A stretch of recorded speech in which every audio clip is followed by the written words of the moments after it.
by povedal, že sa krajšie ako revolúcia a mocnejšia než cigaretové monopoly, lebo jediný svoj pohľad je účinnejší a aj viac bojí, než vážna kampaň v médiách. Naozaj si presvedčila ako červené Ferrari, alebo ako socha, kniha či pieseň, keď sa podarí. A básnik by o tom všetkom určite napísal tisíce krásnych slov.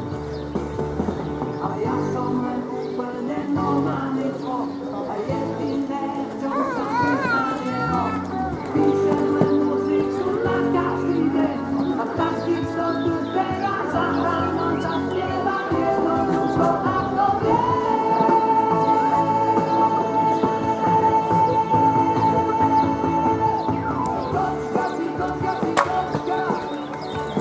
Drží F1.